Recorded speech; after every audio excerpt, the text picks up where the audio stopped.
Hello everyone. In this video I am going to explain various topics pertaining to the chapter capital gains. The first topic is transfer of capital asset, which is explained under section 2 subsection 47 of the Income Tax Act. ಅಂದರೆ transfer of capital asset ಅಂದರೆ ಏನು ಅಥವಾ ಹೇಗೆ arise ಆಗುತ್ತೆ ಅಂತ ಹೇಳ್ಬಿಟ್ಟು. Transfer of a capital asset arises on account of sale, exchange, compulsory acquisition or by compulsory auctioning of the property by law for a consideration. ಅಂದರೆ transfer of capital asset ಯಾವಾಗ arise ಆಗುತ್ತೆ ಅಂದರೆ when the sale takes place, that is ಸೆಲ್ಲರಿಂದ asset ಬೈಯರಿಗೆ ಹೋದಾಗ ಆವಾಗ transfer ಆಗುತ್ತೆ. ಹಾಗೆ ಎಕ್ಸ್ಚೇಂಜ್ ಆದಾಗ when exchange takes place also there you will come across transfer of a capital asset. Compulsory acquisition by law ಆದಾಗ, ಕಂಪಲ್ಸರಿ ಎಕ್ವಿಸಿಷನ್ ಅಂತ say for example mister ಎಕ್ಸಿನ ಎಸೆಟ್ ಇದೆ ಅಂತ ತಿಳ್ಕೊಳ್ಳಿ, ನಾನೇನೋ ಮೋಸ ಮಾಡಿ ಆ ಎಸೆಟ್ನ ನಾನು ಅದನ್ನ ತೊಗೊಂಡಿದ್ದೆ ಆದರೆ, ಸೊ ಅವನು ಮಿಸ್ಟರ್ ಎಕ್ಸ್ ಅದನ್ನು ಕೋರ್ಟಿಗೆ ಹೋಗ್ತಾನೆ. ಅಲ್ಲಿ ಏನು ತೀರ್ಪು ಬರುತ್ತೆ ಅಂತ ಹೇಳಿದ್ರೆ ಅದು ಆ ಎಸೆಟ್ ಎಕ್ಸಿಗೆ ಸೇರಿದ್ದು ನಿಂದಲ್ಲ ಅಂತ ಹೇಳ್ಬಿಟ್ಟು ಎಲ್ಲಾದರೂ ವರ್ಡಿಕ್ಟ್ ಬಂದಿದ್ದೆ ಆದರೆ, ಸೊ ಅವಾಗ ಏನಾಗುತ್ತೆ ಆ ಎಸೆಟ್ನ ಲಾ ಪ್ರಕಾರ ಕಂಪಲ್ಸರಿಯಾಗಿ ಅವನಿಗೆ ಕೊಡಬೇಕಾಗುತ್ತೆ. That is called as compulsory acquisition as per law. If the asset is acquired compulsory ಅಂದರೆ ಲಾ ಪ್ರಕಾರ ಎಲ್ಲಾದರೂ ಕಾನೂನಿನ ಪ್ರಕಾರ ಒಬ್ಬನಿಗೆಲ್ಲರೂ ಎಸೆಟ್ ಹೋಗಿದ್ದೆ ಆದರೆ, ಇನ್ನೊಬ್ಬನಿಂದ ಎಸೆಟ್ ಹೋಗಿದ್ದೆ ಆದರೆ it is considered as transfer of a capital asset. And compulsory auctioning ಅಂತ ಹೇಳಿದ್ರೆ ಬ್ಯಾಂಕಿಂದ ಎಸ್ಯೂಮ್ ದಟ್ ನೀವು ಬ್ಯಾಂಕಿಂದ ಸಾಲ ಪಡೆದಿರ್ತೀರ, ಏನು ಪ್ಲೆಜ್ ಮಾಡಿರ್ತೀರ ಅಂದರೆ ಹೌಸ್ ಪ್ರಾಪರ್ಟಿನ ಪ್ಲೆಜ್ ಮಾಡಿ ನೀವು ಸಾಲ ಪಡೆದಿರ್ತೀರ ಅಂತ ತಿಳ್ಕೊಳ್ಳಿ. ನೀವೆಲ್ಲಾದರೂ ಲೋನ್ ಅಮೌಂಟ್ನ ರೀಪೇ ಮಾಡಲಿಲ್ಲ ಅಂತ ಹೇಳಿದ್ರೆ, ಸೊ ಬ್ಯಾಂಕ್ ಏನು ಮಾಡುತ್ತೆ ಅಥವಾ ಫಿನಾನ್ಷಿಯಲ್ ಇನ್ಸ್ಟಿಟ್ಯೂಷನ್ ಏನು ಮಾಡುತ್ತೆ ಅಂತ ಹೇಳಿದ್ರೆ ಆ ಪ್ರಾಪರ್ಟಿ ನೀವೇನು ಪ್ಲೆಜ್ ಮಾಡಿದರೆ ಅದನ್ನ ಆಕ್ಷನ್ ಮಾಡುತ್ತೆ. ಸೊ ಅವಾಗ ಏನಾಗುತ್ತೆ ಅಂದರೆ though the property might be yours, ಆ ಪ್ರಾಪರ್ಟಿ ನಿಮ್ದಿರ್ಬೋದು, ಬಟ್ ಈಗ ಅದನ್ನ ಆಕ್ಷನ್ ಮಾಡ್ತಿರೋದ್ರಿಂದ the property gets transfer to the bank, financial ಇನ್ಸ್ಟಿಟ್ಯೂಷನಿಗೆ ಹೋಗುತ್ತೆ. ಬಟ್ ಅದರಿಂದ ಮುಂಚೆನೇ ನೀವೇನು ಮಾಡಿರ್ತೀರ ಆ ಪ್ರಾಪರ್ಟಿನ ಯಾವಾಗ ಬ್ಯಾಂಕಲ್ಲಿ ಇಟ್ಟಿರ್ತೀರಲ್ಲ ಆವಾಗಲೇ ಅದರ ಓನರ್ಶಿಪ್ ಕೂಡ ಬ್ಯಾಂಕಿಗೆ ಹೋಗಿರುತ್ತೆ. So when compulsory auctioning takes place, ಯಾವಾಗ ಆಕ್ಷನ್ ಆಗುತ್ತೆ ಆವಾಗ there will be transfer of capital asset. The two important effects of a transfer are, ಅಂದರೆ ಟ್ರಾನ್ಸ್ಫರ್ನ ಇಫೆಕ್ಟ್ಸ್ ನಾವು ನೋಡೋದಾದರೆ one is change of ownership, the second one is consideration. Change of ownership ಅಂತ ಹೇಳಿದ್ರೆ ಸೇ ನನ್ನ ಹತ್ರ ಒಂದು ಕಾರ್ ಇದೆ, ಆ ಕಾರ್ನ ನೀವು ಪರ್ಚೇಸ್ ಮಾಡಿದ್ರಿ ಅಂತ ತಿಳ್ಕೊಳ್ಳಿ. ಸೊ ಅವಾಗ ಏನಾಗುತ್ತೆ there will be change of ownership. You will make the payment 40,000 amount ನನಗೆ ಪೇ ಮಾಡ್ತೀರಾ, ಕಾರ್ ಪರ್ಚೇಸ್ ಮಾಡಿದ್ರಿ ಅಂತ ತಿಳ್ಕೊಳ್ಳಿ. ಸೊ ಅವಾಗ I am the seller, you are the buyer. So once you purchase the car the ownership gets transferred from me to you, ನಿಮಗೆ ownership ಸಿಗುತ್ತೆ. ಹಾಗೆ second important concept or important aspect of transfer is consideration. ಏನಾಗುತ್ತೆ ಅಂತ ಹೇಳಿದ್ರೆ ಬರೀ ಎಸೆಟ್ನ transfer ಮಾಡಿದ್ರೆ ಸಾಲದು, the asset should be transferred for an adequate consideration. ಅಂದರೆ ಒಂದು ಪೇಮೆಂಟಿಗೆ ಟ್ರಾನ್ಸ್ಫರ್ ಮಾಡಿರಬೇಕಾಗುತ್ತೆ. ಈಗ ನಾನು ನಿಮಗೆ ನನ್ನ ಹತ್ರ ಕಾರ್ ಇದೆ, ನಾನು ನಿಮ್ಗೆ ಹಾಗೆ ಕೊಟ್ಟರೆ it is not considered as transfer ಅಂತ ಕನ್ಸಿಡರ್ ಆಗಲ್ಲ. ಬಟ್ ನಾನು ಏನು ಎಸೆಟ್ ಟ್ರಾನ್ಸ್ಫರ್ ಮಾಡಿರ್ತೀನಿ ಅದಕ್ಕೆ ಏನಾದ್ರು ಪೇಮೆಂಟ್ ರಿಸೀವ್ ಮಾಡಿದ್ರೆ so it is called as transfer. So these are the two important aspects relating to the transfer. Next under section 2 subsection 47 transfer includes, ಅಂದರೆ ಟ್ರಾನ್ಸ್ಫರಲ್ಲಿ ಯಾವುದೆಲ್ಲ ಇನ್ಕ್ಲೂಡ್ ಆಗುತ್ತೆ ಅಂತ ಹೇಳಿದ್ರೆ the sale, exchange or relinquishment of the asset. Sale ಅಂತ transfer ಅಂತ ಹೇಳಿದ್ರೆ it includes sale, exchange, relinquishment of the asset. Relinquishment ಅಂತ ಹೇಳಿದ್ರೆ ಆ ಎಸೆಟ್ ಮೇಲೆ ಇರುವಂಥ ಹಕ್ಕನ್ನು ಬಿಟ್ಕೊಡೋದು ಅಂತ ಹೇಳ್ಬಿಟ್ಟು, giving up of the rights, that is called as relinquishment of the asset.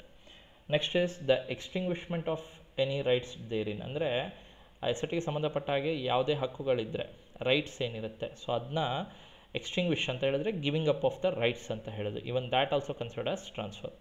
The compulsory acquisition there of under any law ಪ್ರಕಾರ ಏನಾದರೂ ಸೇ ಫಾರ್ ಎಕ್ಸಾಂಪಲ್ ಗೌರ್ಮೆಂಟಿಗೆ ಸೇರಿರೋ ಜಾಗದಲ್ಲಿ ನಾನು ಮನೆ ಕಟ್ಕೊಂಡೆ ಅಂತ ತಿಳ್ಕೊಳ್ಳಿ.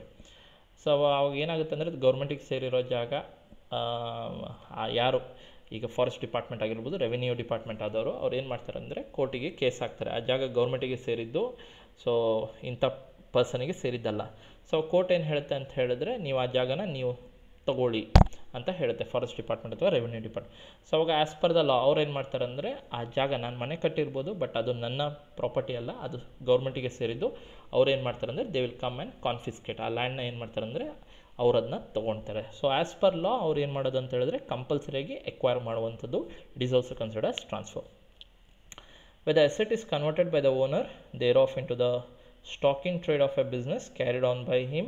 Such conversion, that is owner ಹತ್ರ ಎಸೆಟ್ ಇರುತ್ತೆ, ಬಟ್ ಅವನೇನು ಮಾಡ್ತಾನೆ ಅಂತ ಹೇಳಿದ್ರೆ ಆ ಎಸೆಟ್ನ ತನ್ನ ಬಿಸ್ನೆಸ್ಸಿಗೆ ಸ್ಟಾಕ್ ಇನ್ ಟ್ರೇಡ್ ಆಗಿ ಎಲ್ಲರೂ ಯೂಸ್ ಮಾಡಿದ್ದೆ ಆದರೆ even that is also considered as transfer only. Any transaction involving the allowing of the position of any immovable property to be taken or retained in part performance of a contract as per contract ಪ್ರಕಾರ ಎಗ್ರಿಮೆಂಟಿಗೆ enter ಆಗಿರ್ತಾರೆ both parties. So ಅದ್ರ ಪ್ರಕಾರ immovable ಪ್ರಾಪರ್ಟಿನ ಎಲ್ಲಾದರೂ ಒಬ್ಬ immovable ಪ್ರಾಪರ್ಟಿನ ಎಲ್ಲರೂ take-up ಮಾಡಿದ್ರೆ ಅಥವಾ ರಿಟೈನ್ ಮಾಡಿಕೊಂಡ್ರೆ it is also considered as transferred. ಅಂದರೆ as per the agreement mister X ಆದವನು ವೈಗೆ ಇಮೂವಬಲ್ ಪ್ರಾಪರ್ಟಿ ಬಿಲ್ಡಿಂಗ್ನ ಸೇಲ್ ಮಾಡಬೇಕಂತ ಎಗ್ರಿಮೆಂಟ್ ಮಾಡ್ಕೊಂಡಿರ್ತಾನೆ ಅಂತ ತಿಳ್ಕೊಳ್ಳಿ. ಸೊ ಈಗ as per the agreement Y ಆದವನು ಅಥವಾ ಎಕ್ಸ್ ಆದವನು ವೈಗೆ ಬಿಲ್ಡಿಂಗ್ನ ಸೇಲ್ ಮಾಡಬೇಕು ಅಂತ ಇರ್ತಾನೆ. ಸೊ ಅವಾಗ ವೈ ಏನು ಮಾಡ್ತಾನೆ ಅಂದರೆ ಆಫ್ಟರ್ ಮೇಕಿಂಗ್ ದ ಪೇಮೆಂಟ್ ಮಾಡಿ ಅವನೇನು ಮಾಡ್ತಾನೆ ಅಂದರೆ he takes the position of the immovable property building ಅಥವಾ ಲ್ಯಾಂಡ್, ಅದರ ಪೊಸಿಷನ್ನ ವೈ ತಗೊಳ್ತಾನೆ. So that is called as the position of any immovable property. So immovable ಪ್ರಾಪರ್ಟಿನ ಯಾರು ಅದರ ಪೊಸಿಷನ್ ಟೇಕಪ್ ಮಾಡಿದ್ರೆ ಅಥವಾ ಅದನ್ನೆಲ್ಲ ರಿಟೈನ್ ಮಾಡಿಕೊಂಡ್ರೆ as per the agreement that is also called as transfer only. Any transaction which has the effect of transferring or enabling the enjoyment of immobile property, ಅಂದರೆ ಯಾವುದೇ transaction ಆಗಿರ್ಬೋದು ಇಮ್ಮೂವಬಲ್ ಪ್ರಾಪರ್ಟಿನ ಟ್ರಾನ್ಸ್ಫರ್ ಮಾಡೋಕ್ಕೆ ಸಂಬಂಧಪಟ್ಟಾಗೆ ಆ transaction ಇದ್ದರೆ ಅಥವಾ ಆ immovable ಪ್ರಾಪರ್ಟಿನ enjoy ಮಾಡೋಕ್ಕೆ ಯಾವುದಾದ್ರು ಟ್ರಾನ್ಸಾಕ್ಷನ್ ಸಂಬಂಧಪಟ್ಟಿದೆ ಅಂತ ಹೇಳಿದ್ರೆ it is called as transfer. ಈಗ ಸೇ ಫಾರ್ ಎಕ್ಸಾಂಪಲ್ ಒಂದು ಇಮ್ಮೂವಬಲ್ ಪ್ರಾಪರ್ಟಿ ಲ್ಯಾಂಡ್ ಆ್ಯಂಡ್ ಬಿಲ್ಡಿಂಗ್ನ ನನಗೆ ಇಷ್ಟ ಬಂದಂಗೆ ಯೂಸ್ ಮಾಡ್ಕೊತಾ ಇದ್ದೀನಿ ಅಂತ ಹೇಳಿದ್ರೆ ಅದರ ಅರ್ಥ ಏನಂದರೆ ಐ ಆಮ್ ದ ಓನರ್. ಬೇರೆಯವ್ರದ್ದು ಲ್ಯಾಂಡ್ನ ನನಗೆ ಯಾವ ರೀತಿ ಬೇಕೋ ಆ ರೀತಿ ಯುಟಿಲೈಸ್ ಮಾಡ್ಕೊಳಕ್ಕಾಗಲ್ಲ. ನನ್ನ ಪ್ರಾಪರ್ಟಿ ನನ್ನ ಹೆಸರಲ್ಲಿದೆ ಆ ಪ್ರಾಪರ್ಟಿ ಅಂತ ಹೇಳಿದ್ರೆ I can make use of that land as per my wish, ನನಗೆ ಇಷ್ಟ ಬಂದಂಗೆ ಯೂಸ್ ಮಾಡ್ಕೊಬೋದು. ಸೊ ಈಗ ಯಾರೋ ಅದನ್ನ ಆ ಇಮ್ಮೂವಬಲ್ ಪ್ರಾಪರ್ಟಿನ ಎಂಜಾಯ್ ಮಾಡ್ತಾ ಇದ್ದಾನೆ ಅಂತ ಹೇಳಿದ್ರೆ ಅದರ ಅರ್ಥ ಅವನು ಬೇರೊಬ್ಬನಿಂದ ಆ ಪ್ರಾಪರ್ಟಿನ ತೊಗೊಂಡಿದ್ದಾನೆ ಅಂತ ಹೇಳ್ಬಿಟ್ಟು. In that way all these transactions are considered as transfer only. So you may expect a question on transfer of capital asset for section A. So previous question papers ಎಲ್ಲ ಬಂದಿದೆ transfer explain the meaning of transfer ಅಂತ ಹೇಳ್ಬಿಟ್ಟು. So ಇದು ಥಿಯರಿಗೆ ಬರೋ ಸಾಧ್ಯತೆ ಇದೆ.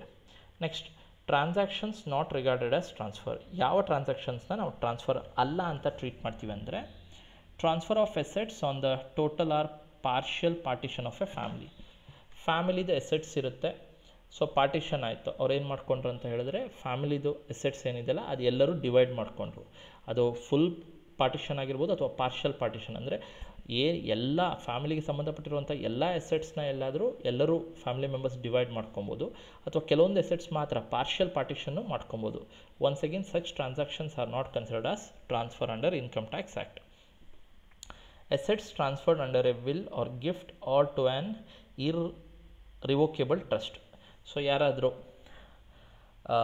ನಿಮ್ಗೆ ಯಾರು ಗಿಫ್ಟ್ ಕೊಟ್ಟರೆ, ಎಸೆಟ್ನ ಗಿಫ್ಟಾಗಿ ಕೊಟ್ಟರೆ ಅಥವಾ ಅವರು ವಿಲ್ ಅಂತ ಹೇಳಿದ್ರೆ ಸ್ವಇಚ್ಛೆಯಿಂದ ಅವರೆಲ್ಲರೂ ಒಂದು ಎಗ್ರಿಮೆಂಟ್ ಮಾಡಿ ಸೊ ನಾನು ಸ್ವಇಚ್ಛೆಯಿಂದ ನಾನು ಎಸೆಟ್ನ ಇಂಥವನಿಗೆ ನಾನು ಕೊಡ್ತಾ ಇದ್ದೀನಿ, ಗಿಫ್ಟ್ ಮುಖಾಂತರ ನೀವೇನಾದ್ರು ಎಸೆಟ್ ರಿಸೀವ್ ಮಾಡಿದರೆ ಅಥವಾ ಬೈ ವಿಲ್ ಯಾರು ಕೊಟ್ಟಿದ್ದೆ ಆದರೆ ಅಥವಾ ಯಾವ್ದಾದ್ರು ಒಂದು ಟ್ರಸ್ಟ್ ಇರ್ರಿವೋಕೇಬಲ್ ಟ್ರಸ್ಟ್ ಅಂದರೆ ಯಾವ ಟ್ರಸ್ಟಿಗೆ ಎಸೆಟ್ನ ಟ್ರಾನ್ಸ್ಫರ್ ಮಾಡಿರ್ತಾರೆ ಆ ಎಸೆಟ್ನ ವಾಪಸ್ ತೊಗೊಳಂಗಿಲ್ಲ, ಆ ರೀತಿ ರಿವೋಕೇಬಲ್ ಟ್ರಸ್ಟಿಗೆ ಏನಾದ್ರು ಎಸೆಟ್ ಟ್ರಾನ್ಸ್ಫರ್ ಮಾಡಿದ್ರೆ it is not considered as transfer. Distribution of assets in kind of a company to its shareholders on its liquidation. ಒಂದು ಕಂಪನಿ ಕ್ಲೋಸ್ ಡೌನ್ ಆಗ್ತಾಯಿದೆ, ಲಿಕ್ವಿಡೇಟ್ ಆಗ್ತಾಯಿದೆ. ಸೊ ಆವಾಗ ಕಂಪನಿ ಏನು ಮಾಡುತ್ತೆ ಅಂದರೆ ತನ್ನ ಎಸೆಟ್ಸ್ನ ಡಿಸ್ಟ್ರಿಬ್ಯೂಟ್ ಮಾಡುತ್ತೆ, ಶೇರ್ ಹೋಲ್ಡರ್ಸಿಗೆ ಡಿಸ್ಟ್ರಿಬ್ಯೂಟ್ ಮಾಡ್ತಾ ಇದೆ ಅಂತ ಹೇಳಿದ್ರೆ it is not considered as transfer.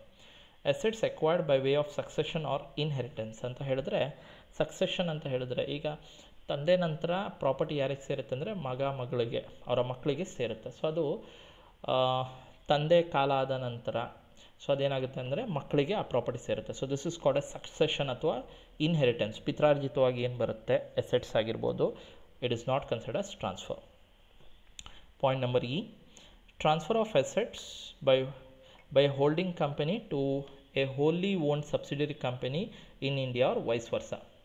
Transfer of assets by a holding company to a wholly owned subsidiary company in India. ಅಂದರೆ ಹೋಲ್ಡಿಂಗ್ ಕಂಪನಿ ಏನು ಮಾಡುತ್ತೆ ಅಂತ ಹೇಳಿದ್ರೆ ತನ್ನ ಹತ್ರ ಇರೋ ಎಸೆಟ್ಸ್ನ ತನ್ನ ಸಬ್ಸಿಡಿಯರಿ ಕಂಪನಿಗೆ, ಇಂಡಿಯಾದಲ್ಲಿರುವಂಥ ಸಬ್ಸಿಡಿಯರಿ ಕಂಪನಿಗೆ ಏನಾದ್ರು ಎಸೆಟ್ಸ್ನ ಟ್ರಾನ್ಸ್ಫರ್ ಮಾಡಿದರೆ it is not considered as transfer.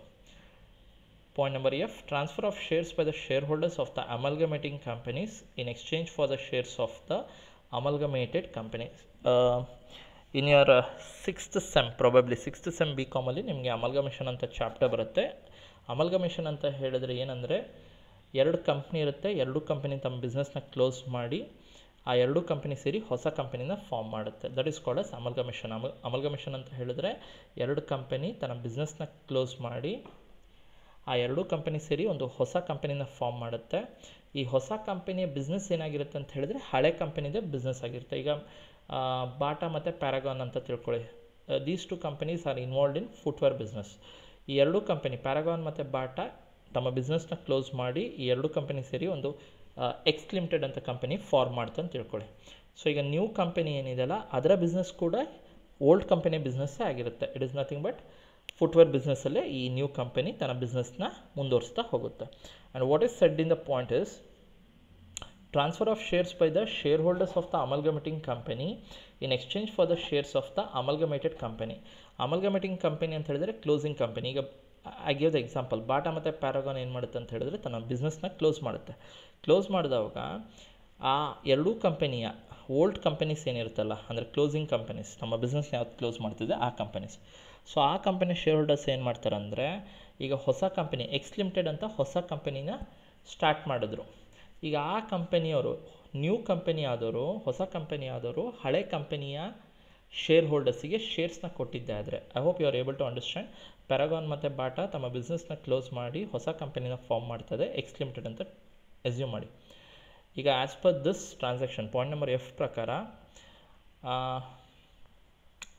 Old companies ಏನಿದೆ ಆ ಕಂಪನಿಯ ಶೇರ್ ಹೋಲ್ಡರ್ಸಿಗೆ ನ್ಯೂ ಕಂಪನಿ ಎಕ್ಸ್ ಲಿಮಿಟೆಡ್ ಶೇರ್ಸ್ನ ಅಲಾಟ್ ಮಾಡಿದ್ರೆ it is not considered as transfer. Transfer of the capital asset being any work of artistic or archaeological, art, scientific collection, book, etc. to the government or a university or to a national museum. That is, ಯಾವುದೇ ಒಂದು artistic work ಇರ್ಬೋದು, it may be archaeological collections, artefacts ಆಗಿರ್ಬೋದು, scientific collections ಆಗಿರ್ಬೋದು, books ಆಗಿರ್ಬೋದು, ಅದನ್ನ ಯಾರಾದರೂ ಗೌರ್ಮೆಂಟಿಗೆ ಅಥವಾ ಒಂದು ಯೂನಿವರ್ಸಿಟಿಗೆ ಅಥವಾ ಒಂದು ಮ್ಯೂಸಿಯಮ್ಗೆ ಏನಾದ್ರು ಟ್ರಾನ್ಸ್ಫರ್ ಮಾಡಿದ್ರೆ it is not considered as transfer under capital gains. Any transfer by way of conversion of debentures, debenture stock or deposit certificates in any form of a company into shares or debentures of that company. ಅಂದರೆ if the debentures are converted, ಡಿಬೆಂಚರ್ಸ್ನ convert ಮಾಡ್ತಾ ಇದ್ದಾರೆ, debenture ಸ್ಟಾಕ್ನ convert ಮಾಡ್ತಾ ಇದ್ದಾರೆ, deposit certificates ಏನಾದ್ರು convert ಮಾಡಿದ್ದೆ ಆದರೆ ಅದು ಯಾವುದೇ ಫಾರ್ಮಲ್ಲಿ ಇರ್ಬೋದು, ಅದನ್ನ ಕನ್ವರ್ಟ್ ಮಾಡಿದ್ದೆ ಆದರೆ ಯಾವುದಕ್ಕೆ ಕನ್ವರ್ಟ್ ಮಾಡ್ತಾ ಇದ್ದಾರೆ ಅಂದರೆ ಒಂದು ಕಂಪನಿಯ ಶೇರ್ಸ್ ಅಥವಾ ಡಿಬೆಂಚರ್ಸಿಗೆ ಕನ್ವರ್ಟ್ ಮಾಡಿದ್ದೆ ಆದರೆ it is not considered as transfer under capital gains. Now the next step is we shall see the format to calculate capital gains. Capital gains na calculate ಮಾಡೋಕ್ಕೆ format na ನೋಡೋಣ. There are mainly two types of capital gains. One is short term capital gain, the other one is long term capital gain. Before that, ಕೊಟ್ಟಿರೋ asset ಏನಿರುತ್ತಲ್ಲ, you have to decide which type of asset it is. That is fixed asset, current asset ಅಲ್ಲ students. Capital ಗೇನ್ಸಲ್ಲಿ you have to decide or determine whether it is short term capital asset or long term capital asset. ಯಾವ asset short term capital asset ಆಗುತ್ತೆ ಅಂತ ಹೇಳಿದ್ರೆ, within 3 years ಎಸೆಟ್ನ sale ಮಾಡಿದ್ರೆ, purchase ಮಾಡಿ within 3 years ಎಲ್ಲ ಎಸೆಟ್ನ ಸೇಲ್ ಮಾಡಿದ್ರೆ ಸೊ ಅದು ಶಾರ್ಟ್ ಟರ್ಮ್ ಕ್ಯಾಪಿಟಲ್ ಎಸೆಟ್ ಆಗಿರುತ್ತೆ. ಮೋರ್ ದೆನ್ 3 years ನಂತರ ಸೇಲ್ ಮಾಡಿದ್ರೆ it becomes long term capital asset.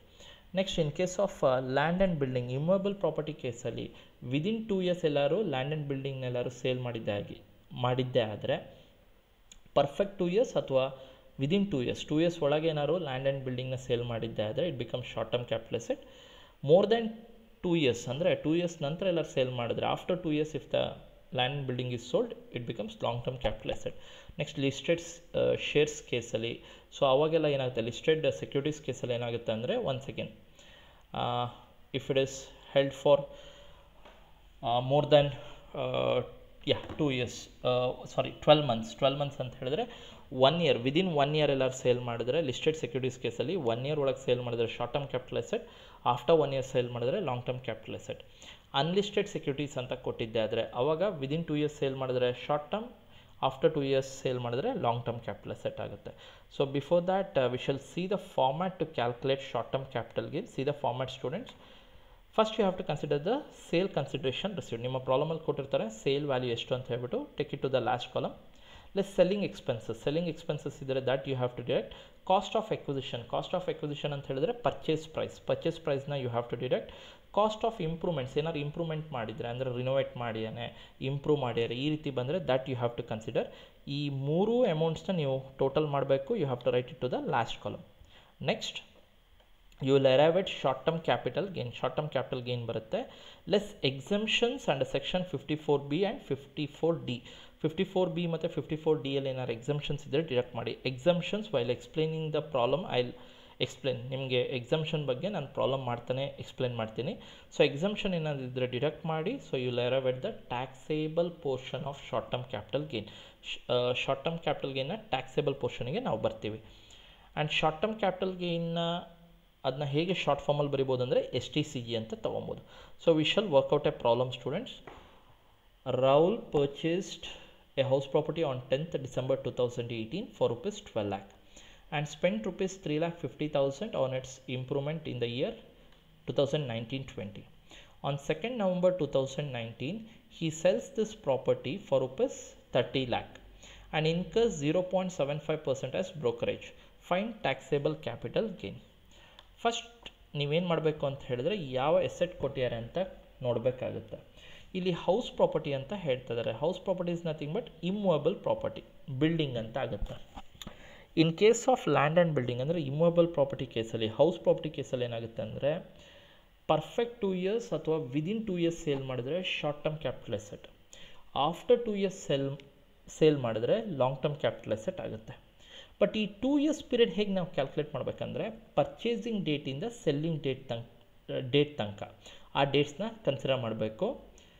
ನೀವು ಆ ಡೇಟ್ 2 years ಒಳಗೆ ಸೇಲ್ ಆಗಿದೆ ಅಂತ ಹೇಳಿದ್ರೆ, ಪರ್ಚೇಸ್ ಡೇಟಿಂದ ಸೆಲ್ಲಿಂಗ್ ಡೇಟ್ ಒಳಗೆ 2 years ಒಳಗೆ ಸೇಲ್ ಆಗಿದ್ದರೆ short term, after 2 years sale ಆದರೆ ಲಾಂಗ್ ಟರ್ಮ್ ಆಗುತ್ತೆ. ನಾವು the purchase date U C students, the house property was purchased on 10th December 2018. 10th December 2018ಗೆ ಪರ್ಚೇಸ್ ಆಗುತ್ತೆ. ಸೇಲ್ ಆಗಿದ್ದು ನೋಡಿ on 2nd November 2019 he sells this property. December 2018ಗೆ purchase ಆಗಿರೋದು, 10th December 2018ಗೆ purchase ಆಗಿರೋದು, ಸೇಲ್ ಆಗ್ತಾ ಇರೋದು 2nd November 2019ಗೆ. ಸೊ ಈ ಎರಡೂ ಡೇಟ್ನ ಕಂಪೇರ್ ಮಾಡಿದಾಗ ವಿದಿನ್ 2 years ಸೆಲ್ ಮಾಡ್ಯಾನ, ಆಫ್ಟರ್ 2 years ಸೆಲ್ ಮಾಡ್ಯಾನ ಅಂತ ನೋಡಿ.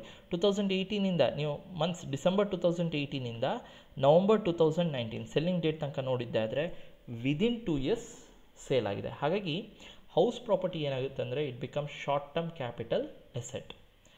ಯಾವ ಎಸೆಟ್ ಕೊಟ್ಟಿದ್ದಾರೆ ಅಂತ ನೋಡಿ. First when the problem is given, first you have to see which type of asset is given. House property ಈ ಪ್ರಾಬ್ಲಮಲ್ಲಿ ಕೊಟ್ಟಿರೋದು ವಿದಿನ್ 2 years ಸೇಲ್ ಆದರೆ short term, after 2 years sale ಆದರೆ long term capital asset.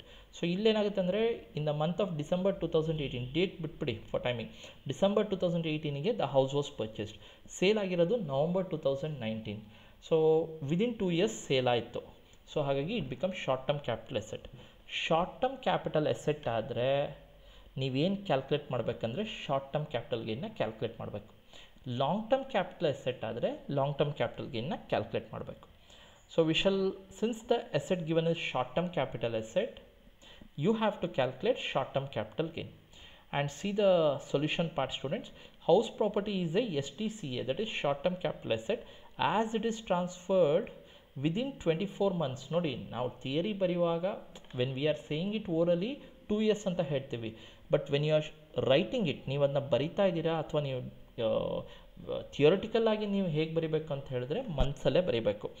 Since it is transferred within 24 months, 24 months ಒಳಗೆಲ್ಲ 24 months ಒಳಗೆ sale ಆಗ್ತಾ ಇರೋದ್ರಿಂದ it become short term capital asset. ಈ 24 months ಹೇಗೆ ನೀವು ಕ್ಯಾಲ್ಕುಲೇಟ್ ಮಾಡಬೇಕಂದ್ರೆ from the date of purchase ಡೇಟಿಂದ ಇಲ್ಲಿ ನೋಡಿ, I have shown here the purchase date is 10th December 2018 and the selling date is 2nd November 2019. 10th December 2018 ಇಂದ November 2019 calculate ಮಾಡಿದ್ರೆ it will be less than 2 years. 2 years ಒಳಗೆ the SSE has sold the property, so it becomes short term capital asset. So in case of short term capital asset, you have to calculate short term capital gain. Now coming to the computation part of the short term capital gain, the headings will be particulars and you require 2 amount columns. The headings of the 2 amount columns you have to put rupee symbol. First you have to consider the sale consideration. Sale consideration andre sale value. ಎಷ್ಟಕ್ಕೆ sale ಆಗಿದ್ದಂದ್ರೆ see here, he sells this property for rupees 30 lakh 30 ಲ್ಯಾಕಿಗೆ sale ಆಗಿದೆ. So sale value you have to take 30 lakh. Sale consideration ಪ್ಲೇಸಲ್ಲಿ 30 ಲ್ಯಾಕ್ ತೊಗೊಬೇಕು. Next less selling expenses. Selling expenses ಏನಾರು ಹೇಳ್ಯಾರ ಅಂತ ನೋಡಿ. Incurs 0.75% as brokerage. ಬ್ರೋಕರೇಜ್ ಏನಿದೆಲ್ಲ it is nothing but selling expenses ಅಂತಾನೆ. ಬ್ರೋಕರೇಜ್ ಅಂತ ಕೊಟ್ಟಿರ್ತಾರೆ ಅಥವಾ ಸೆಲ್ಲಿಂಗ್ ಎಕ್ಸ್ಪೆನ್ಸ್ ಅಂತ ಕೊಟ್ಟಿದ್ದಾರೆ. It is given here the brokerage is 0.75%. ಯಾವುದ್ರ ಮೇಲೆ ಬ್ರೋಕರೇಜ್ ಕ್ಯಾಲ್ಕುಲೇಟ್ ಮಾಡಬೇಕಂತ ಹೇಳಿದ್ರೆ you have to calculate on the sale value. Sale value ಮೇಲೆ ಬ್ರೋಕರೇಜ್ ಕ್ಯಾಲ್ಕುಲೇಟ್ ಮಾಡಬೇಕು. Less selling expenses on sale value you calculate the brokerage. 30 lakh into 0.75%. ಸೊ ಎಷ್ಟಾಗುತ್ತೆ ಅಂತ ಹೇಳಿದ್ರೆ 22,500 ಆಗುತ್ತೆ. Next is cost of acquisition. Cost of acquisition is nothing but purchase price. At what price the SSC purchased the house, students? The SSC purchased the property on 10th December 2018 for rupees 12 lakh. 12 ಲ್ಯಾಕಿಗೆ purchase ಮಾಡಿರುವಂಥದ್ದು. So ಹಾಗಾಗಿ cost of acquisition will be the purchase price, that is 12 lakh. Next improvement ಏನಾರು ಇದೆಯಾ ಅಂತ ನೋಡಿ. ಪ್ರಾಬ್ಲಮಲ್ಲಿ ಎಲ್ಲರೂ ಹೇಳ್ಯಾರಂತ cost of improvement and spend rupees 3,50,000 on its improvement in the year 2019-20. 1920 improvement ಮಾಡಿಯಾನೆ. ಎಷ್ಟು ಇಂಪ್ರೂವ್ಮೆಂಟ್ ಕಾಸ್ಟ್ ಅಂದರೆ 3,50,000. So the cost of improvement 3,50,000. ನಾವು find out the total of all this. ಇದಿಷ್ಟುದು ಟೋಟಲ್ ಮಾಡಿ ಸೊ ಅದನ್ನ ಲಾಸ್ಟ್ ಕಾಲಮಿಗೆ ಬರೀರಿ. 15,72,500 it will be. From 30 lakh you deduct 15,72,500. The remaining amount will be short term capital gain. ಇಲ್ಲಿ ಯಾವುದೇ ರೀತಿಯಾದ ಎಕ್ಸಮ್ಷನ್ಸ್ ಇಲ್ಲ ಸ್ಟೂಡೆಂಟ್ಸ್. ನಾನು ಪ್ರಾಬ್ಲಮ್ಸ್ ಬಂದ ಹಾಗೆ ನಾನು ಪ್ರಾಬ್ಲಮ್ಸಲ್ಲಿ ನಿಮಗೆ ಎಕ್ಸಮ್ಷನ್ಸ್ ಎಕ್ಸ್ಪ್ಲೇನ್ ಮಾಡ್ತೀನಿ. There are no exemptions regarding this asset. So ಹಾಗಾಗಿ ಡೈರೆಕ್ಟಾಗಿ ನೀವೇನು ಮಾಡ್ಬೋದು ಅಂತ ಹೇಳಿದ್ರೆ ಇದಕ್ಕೆ ಶಾರ್ಟ್ ಟರ್ಮ್ ಕ್ಯಾಪಿಟಲ್ ಗೇನ್ ಅಂತ ಬರಿಬೋದು. So I hope you have understood with the problem relating to short term capital gain. So ಏನು ಮಾಡಬೇಕು, the first thing is you have to see or you have to determine which type of asset is given. Asset ಈಗ usually ಏನಂತ ಹೇಳಿದ್ರೆ less than 3 years if the asset is sold. Within 3 years ಎಲ್ಲರೂ asset sale ಮಾಡಿದ್ರೆ short term capital asset. After 3 years sale ಮಾಡಿದ್ರೆ long term capital asset. ಅದೇ immovable property ಕೇಸಲ್ಲಿ land and building house property ಎಲ್ಲರೂ ಕೊಟ್ಟಿದ್ದೆ ಆದರೆ ವಿದಿನ್ 2 years ಸೇಲ್ ಮಾಡಿದ್ರೆ short term, after 2 years sale ಮಾಡಿದ್ರೆ ಲಾಂಗ್ ಟರ್ಮ್ ಕ್ಯಾಪಿಟಲ್ ಎಸೆಟ್ ಆಗುತ್ತೆ. In case of listed securities, zero coupon bonds ಇದರೆಲ್ಲ ಕೇಸಲ್ಲಿ ಏನಾಗುತ್ತೆ ಅಂದರೆ ವಿದಿನ್ 1 year ಸೇಲ್ ಮಾಡಿದ್ರೆ short term, after 1 year sale ಮಾಡಿದ್ರೆ long term capital gain. Unlisted securities ಕೊಟ್ಟರೆ within 2 years sale ಆದರೆ short term capital asset, after 2 years sale ಮಾಡಿದ್ರೆ long term capital asset. So in my previous video I have clearly explain. ಒಂದು chart ಮುಖಾಂತರ ನಾನು ನಿಮಗೆ explain ಮಾಡಿದ್ದೀನಿ. ಆ chart ನ್ಯಾಪ್ ಕಟ್ಕೊಬೇಕಾಗುತ್ತೆ. Only then you can solve the problem easily. So once you come to know that the given asset is short term capital asset, short term capital asset ಕೊಟ್ಟಿದ್ದಾದರೆ short term capital gain ನಾವು calculate ಮಾಡಬೇಕಾಗುತ್ತೆ. So I hope you have understood with the problem. So go through the problem clearly so that in my next class I will be explaining the format of long term capital gain. Long term capital gain format explain ಮಾಡೋನಿದ್ದೀನಿ. ಹಾಗೆ ಅಲ್ಲಿ work out a problem regarding long term capital gain.